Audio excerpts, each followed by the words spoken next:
Vita. Odeka Kitoa. Moto Kitoa, la mauvaise passe. Moto Moussizilou. Il trouve son coéquipier Kabwe Abantou. Kabwe qui enchaîne.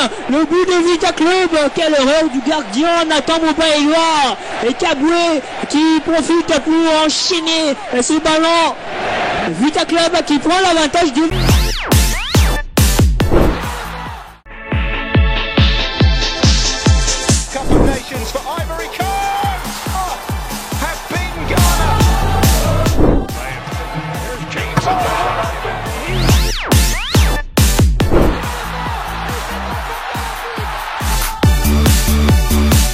Until the final round, the Olympic gold.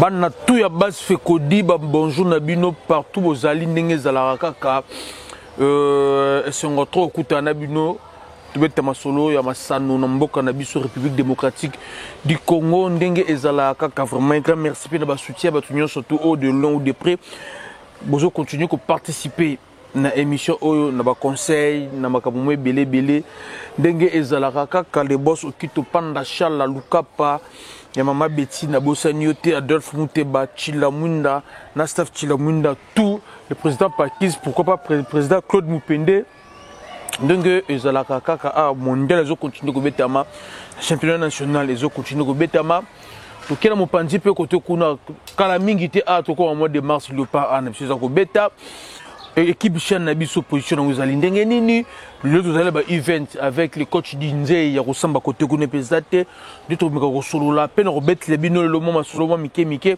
concernant évolution ya masanoka kana mboka na biso ndenge toza ko continuer toza ko bandara émission na biso fédération na biso ya karaté ba keneka Afrique d'ici comme j'avais annoncé dans l'émission précédente ba participer dans tournoi continental côté kuna il y avait 22 pays les alliés qui va répondre à une invitation wana et nous sommes sortis 7e dans le classement général donc 7e au classement général on a raflé 8 médailles 3 en argent et 5 en bronze. La délégation Bazana Kinshasa a un grand merci à la présidente de la fédération de karatéka. Un grand merci également à la karatéka, à biso athlète, à biso vraiment. Nous savons de comment préparer la compétition. Oyo, on s'attendre même pas à la médaille. Même pas qu'on se dise la vérité. Les conditions n'étaient pas réunies. Donc, quand même la médaille. Vraiment un grand merci à l'athlète. Ça prouve que des talents, il y en a. Dans les Anamboka, tout ce qui est moyen et que des liboso. Si vous avez la compétition, le pays tout est dans le podium. On a vu l'Égypte, le Maroc, la Tunisie. J'ai tenté de vérifier l'installation, les conditions de travail dans l'athlète de Bangwana. Je vous dis, nous on ne méritait même pas qu'on soit médaille. Mais dans les Anango, et sur l'athlète Nabiso, nous sommes éliminés par nous éliminé qui est une médaille d'or. Donc, ce talent d'or, vraiment se comporter bien malgré maigre moyen dans des conditions difficiles. Il y a la préparation pour un voyage, tout est bien, mais quand même le Kouété, nous sommes 7e sur 22 nations. Donc, un grand merci à Bango. Président de la fédération de karaté, vraiment merci également. Pour continuer à bosser dans le et Simba. Côté Pekouné à basket, U17 à basket, et où tu les caractères en Égypte, vraiment, un grand merci. Nabatlet Nabiso, version masculine, il y a Bassi côté Kuna. Baza qualifié la Coupe du Monde en Autriche. Bravo vraiment les filles. U17 Nabiso, il y a basket. Bakenda qui Kondongwana. Ndenge zalaka en Égypte, bandongwani. Bazongeli biso na qualification, double qualification d'ailleurs. Na Coupe du Monde, il y a discipline, il y a basket, eux en Autriche. Merci na bango. Ndenge zako kendeka à côté kuna, merci vraiment makasi. Et puis tokobeta masolo na biso ya masano, l'una foot championnat national par manque de moyens. On a réaménagé encore calendrier. Et maintenant, brusquement, on a vu les grands clubs du Kankatanga, Mazembe Popo, seront obligés de venir ici à Kinshasa. Ils vont jouer avec club Mazembe, c'est les 11, avec club Lupopo, c'est les 14. Après, avec club va se déplacer à Okene Katanga. Je pense 3 matchs également côté Kuna.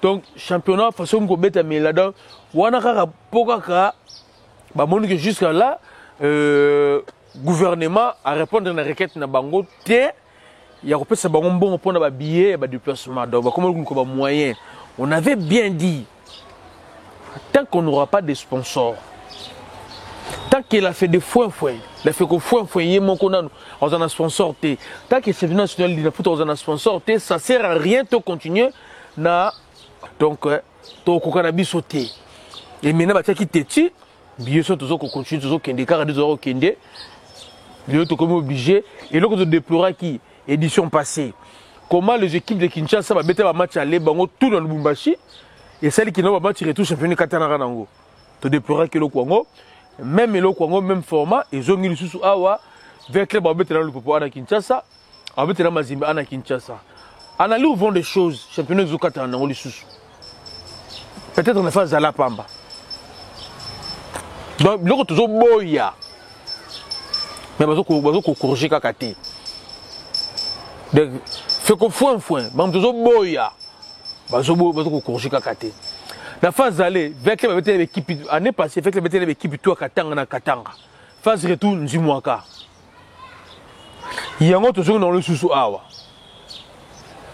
l'équipe à Katanga tout ba beto ndine l'équipe à Kinshasa ba phase aller na Kinshasa et il y aura phase retour. Mais sur le terrain, de mon qui n'attend fort émission, avec la bêta qui n'a manié meilleur, équipe au général Tango Fort à Missi qui est avec Libyen. Également, président Manié Maïgno, président honoraire avec club à Betaki, le club a gagné 1-0 et ça a créé beaucoup de problèmes. Beaucoup de problèmes. Bata Manié Maïgno va continuer à recours, on a fait Kofa dans l'Inafoot. Bon, tu as vu surtout Rosuka Wapi, je peux ça passer. En même temps, il faille à niveau avec club parce que avec la Ligue des Champions, surtout le moi avec les mix parce qu'il y a tout, un drapeau, il y a RDC, la compétition interclub saison OM de la Ligue des Champions. Avec club n'était pas à ça qui est comme on le terrain, tout le monde dit la vérité et relancer qui va débat sur staff technique avec club Oyo. Quand je suis entraîneur titulaire, j'ai toujours dit mon j'en ai vite pour l'instant et rejoint entraîneur au côté $6,000 bazate d'abord on va jouer à job pour renforcer staff.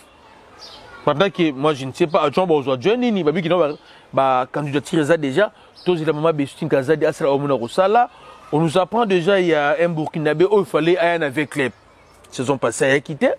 Quand la saison on est bandé à quitter, bah il connecté par rapport au contrat, Bambongo, à Kendaki va essayer en Allemagne et s'imbiter à Zone Burkina Faso, à Zan avec les renforcer sa tire naïe, parce que jusque là avec les 4-9, non avec les 3-9. La 3-9 fois, Makota Tchebi. Aujourd'hui, 8 matchs, il y a aujourd'hui 7 matchs. Il y a Ligue des Coupes d'Afrique, il y a l'Inafoot, plus 4 matchs.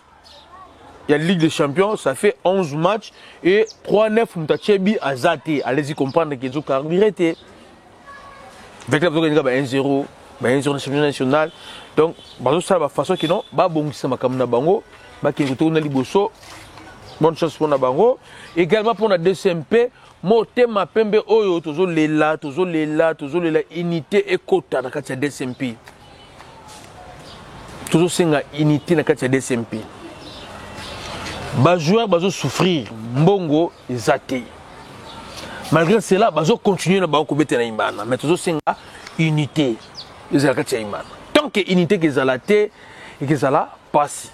Bah procès de bonnes intentions pour que la Zanango va signer contrat na Foura Zanango même Mbongo va rénover stade 24 novembre sur Prince Kasavubu en face de la maison communale de Kinshasa va rénover pour nous comme un entraînement. Bonne chance, mais les athlètes en soi dans les conditions il y a bien été. Un grand merci dans le Bakar, le président Lupopo. Côté Lupopo n'a pas beaucoup de plaintes. Sauf que orgueil comme Makassi, de peur que conséquence et comment on se produit sur le terrain pour voir pour la dernière match, bon, qui dit 1. Donc, tout ça, il y a le popo, Bachana, c'est Ndemona, c'est continuer à Kende.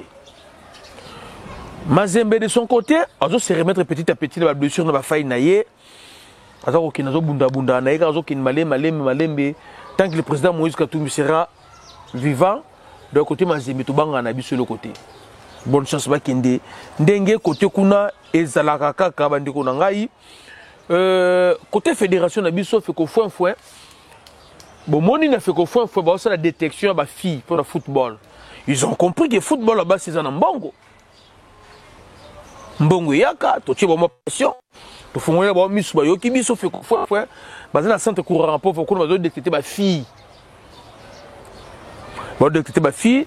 Bon, qui nous mécana kuna au rejoint, bon, on continue le club, c'est bien, mais on était aussi en face, expert moko ya kaf, tout cela qui n'a yé makambu, comment réorganiser le championnat de football na biso, ils ont moi image ya kamenochi na binongo, boyoka, ba monter au fait qu'on fasse zouaka, au fait qu'on fasse liaka, ba tête ba zouaka te, bon là non élément oyo, bongo boyoka.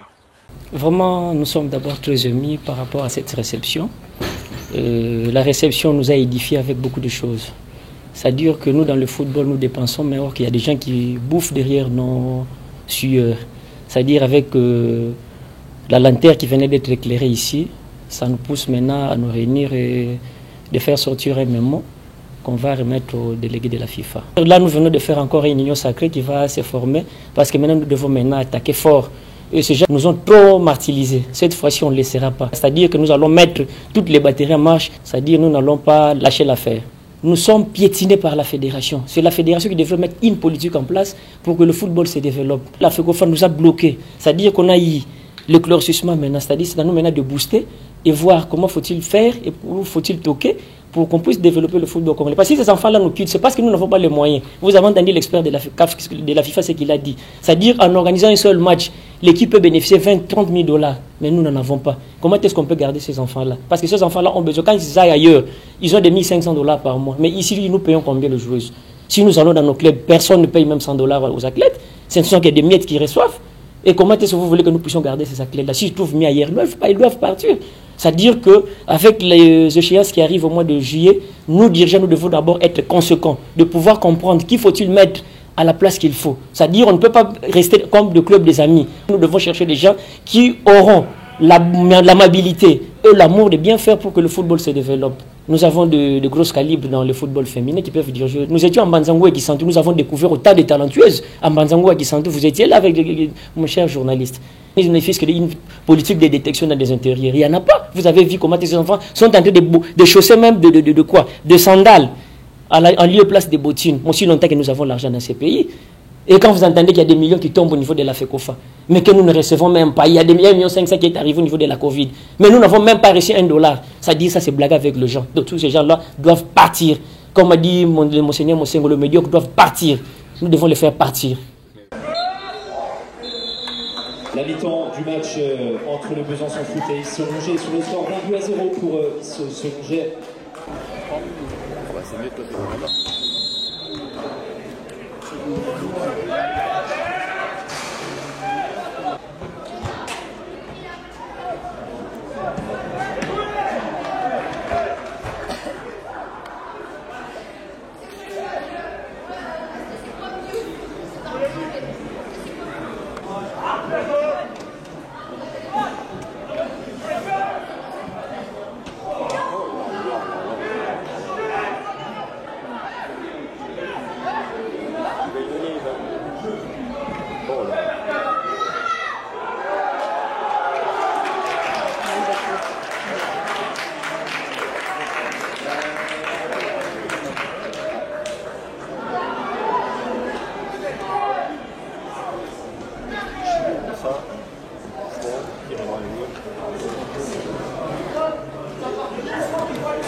boyoki bino moko mbongo ya fond covid 1,5 million mbongo ya fond covid eya eza pi mbongo wana toto wakino feko fwen miyibi o tofingaka bango mbongo ya fond covid eza wapi mbongo eyaka nango mais bato o baza baathlète bato faut bénéficier na mbongo bazo kaka mbongo te on va continuer jusqu'à où na feko fwen na clan Omari et je vous le dis je viens d'apprendre que l'élection na fekofa est allue le 1er avril 2023 tout le baka de balobert na décembre ba sauter et comme le 1er avril 2023 tout ça pour ni balé mbongo préparation ya CHAN na mbongo match ya mars ya Léopard pour balia surtout peut-être date yango ya le 1er avril est-ce que 2023 les poisson d'avril to vraiment ça solo date le 1er avril ango c'est solo toi le kuta to comme avril mais avant avril ou la coupe du monde des aussi là to continuer faire pression bana base fait qu'on dit partout aux alliés to les mbaté date au ba pesi biso to jouer dans ba couloir le 1er avril to na confiance na moté parce que ces gens ne veulent pas faire évoluer notre football. Après qu'on ça a été un généreux sport, on a boué la lodge, on a cru à ça. Mais sur place sur le terrain, on a compris qu'on ne peut pas faire confiance dans Batouana. Papa qui a élection en décembre, on a cessé le 1er avril. Vous comprenez? Tout ça pour na Katouana, comme à la Rezali. En décembre, awa, le parc I-23 400 Brazzaville. Bon, on fait bima. Na janvier awa CHAN mbonge bima na mars awa le par seigneur a mbonge bima donc ben mbongo suka et a passe mais koma kaka vous comprenez to koma kaka parce que fait qu'on foin to lembi bino na lina foot je suis tombé encore une fois sur les documents moko analysango non, exactement bon etikala combien. Et je voulais aussi président de club ya Ligue et ya Lina Foot. Bolinga mboka bozalo net. Ce qui lelo oyo ba club et comme le problème. C'est parce que le président de club a complicité na Lina Foot na fait confondre na ministère. Ba comment la banque ça là quoi carrément ko boye, ben ce que gouvernement Nassima Moukonga ba jeune, il y a jeunesse. Toubi Msebino non poissa. Ndenka Masole Zalaka, tout le monde poissa. On a compris il y a des présidents de clubs basés pour ce championnat Katana. Pas partir à la Ligue 1. Peu importe conditions Katana ngo. Mais ba kabola ba monga ba biya ba avion, toyebi na biso. Toyebi. De ba konsulizo kende côté dans tout Timbeli. On a compris ba mbongo ya kana onde ba damarabi adama ba mbongo. On a compris ça. Mais ils ont pu savoir que si Fekofa a zolingana ye kaka ko comprendre ba solo ninzo kende kaka te. Vous comprenez? Ndenge za kaka.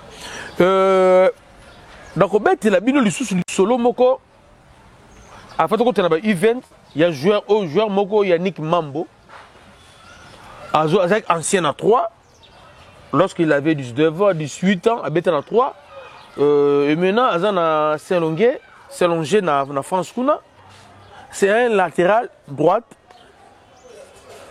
donc tous on a une image oyo il y a bien qui deuxième binae après tout zonga vous avez vu 5 journées 2 buts 4 passes décisives il est impliqué à 70% et babia club naie c'est un Congolais bien qu'il est en France à la liste de binationaux donc à Betaka, il est compétitif. Son nom c'est Yannick Mambo. Maintenant il a 20 ans. Le temps est venu. Ndenge masolo za la kaka ko boa kelemo coup d'œil. R yango yo. R yango yo. Bozo ke ko même entraîneur ba joueur moko boye ata vidéo apa ezala raté vidéo ezate. Mais bon, même l'entraîneur comme un joueur, un joueur, le club Yannick Mambo, on est dans le championnat. Comme un club, c'est un Donc fédération ba yebi likambuya mwana oyo to ebite so ba osenga ba olinga ne mbongo mais biso pe ba joueur oh faut pesa mbongo na fédération po ba benga bino to lingi bino ti beta ndenge ya niki mamba zo beta biso moto découvrir yo. Vous comprenez? Biso moto découvrir yo. Torture l'oppression. To sale lo jalelo. So to découvrir biso moko. Mais on pesa mbongo na fédération pas entraîneur to boyi. To boyi yango. Kitoko trop. Un grand merci na coach Dinzei. Personnellement, j'étais à l'entraînement il y a Léopard U20. Au Lolo Zali espoir na biso parce que tout ça na U20, tout ça na U23 parce que U23 bangonde Zali Léopard à lobby. Yango de ce ngo lelo yango wana bandiko na ngai. Bana coach Dinzei ya U20 oyo. Na bana ya coach Raoul Shungu bangonde avenir à football congolais. U20, U21, U23 bango wana. Le coach Dinzei, liste Bimaki, on était conscient et on savait très bien que Ayeba qui n'est pas joué à retenir à Kinshasa. Mais on a fait Kodi, tout ça qui banquette, pendant que l'on a yeba, joueur ni na Zuib, ou va jouer à Kinshasa. Tout l'andeli, il y a deux joueurs, il y a Oudjana. Tout l'andeli bango, c'est bon. On a problème là-bas. Côté là, c'est bon. Il y a un petit à Kouya, il s'appelle Christian Iboua. Dans le quartier, il y a un nous. Dans Agia Solo, on m'a dit que pour la moni yaya na yé, maman na yé, il a 19 ans. Agia Solo. Je pense que na balé bâti ba 17 ans faut faire Christian Iboua. Bah oya ba ujana wana, ba na 18 ans vraiment à Solo. Par rapport âge ba kotara na ujana no mandé ba na ujana ba 18 ans ya Solo. Ba beta rapé de Pefking awa. J'ai eu à parler aussi bana mai ya base Fekodi na Lubumbashi. Ba oyo ba utaki na KFA. Ba âge ya Solo. Peut-être moins mon entraînement façon ba s'appliquer, ça va ba misu soin toujours landela. Toyeba. Ba beta ki na ki 2-0, tout le monde match kendel totali, c'est pas mauvais. Mais sur la base de Fekodi, nous ne voulons pas tomber dans les erreurs. Où est le caca, maman Barcel Zola.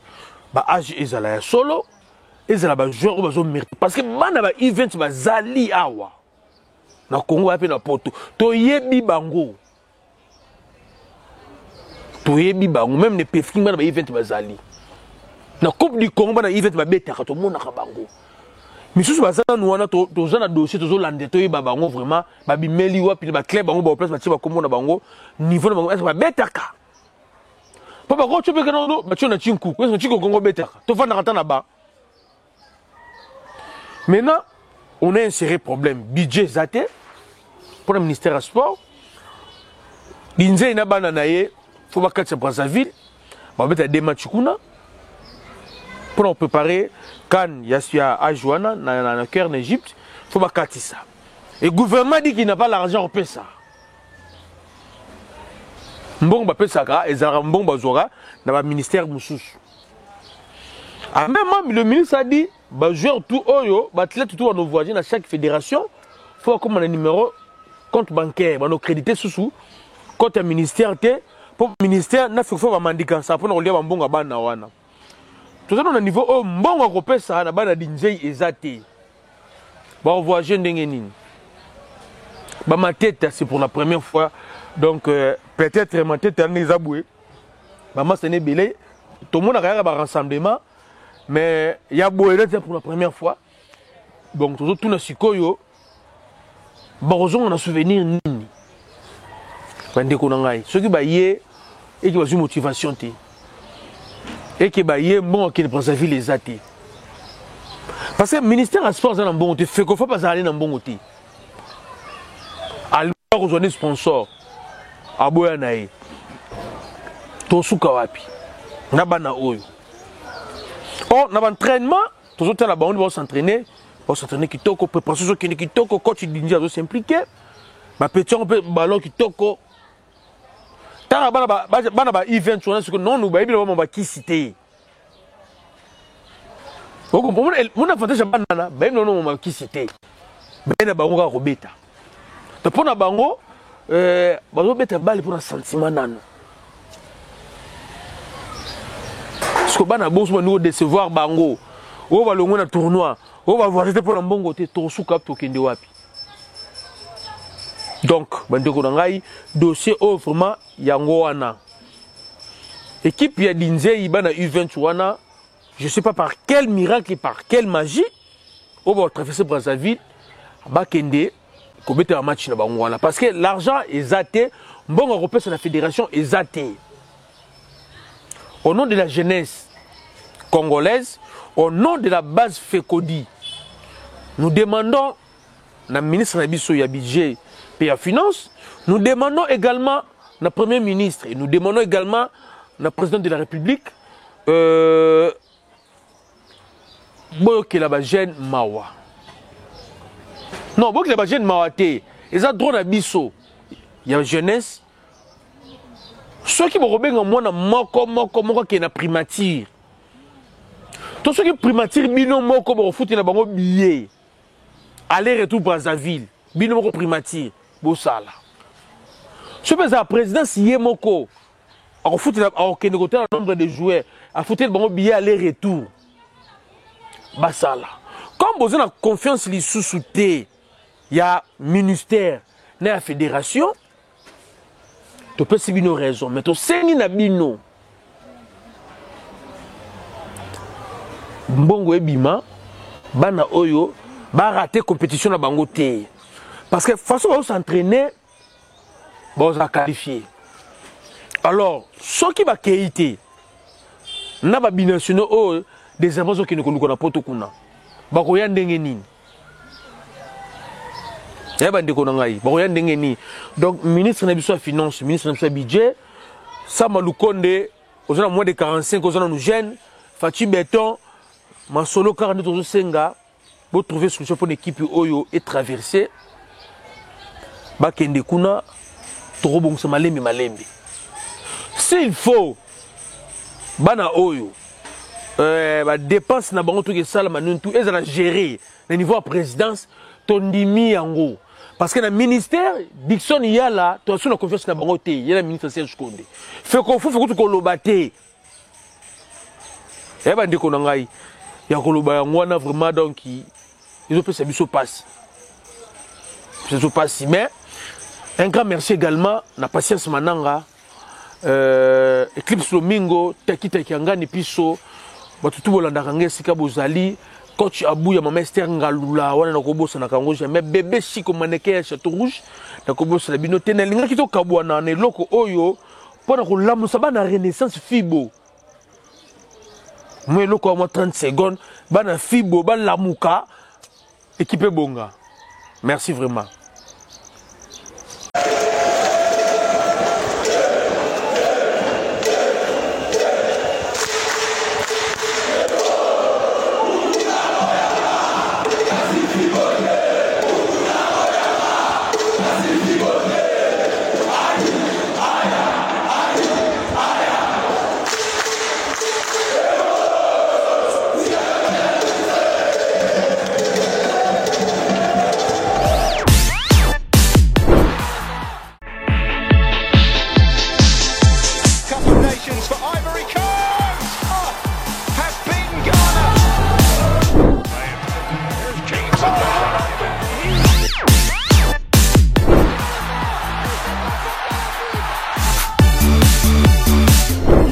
Final round, Olympic gold.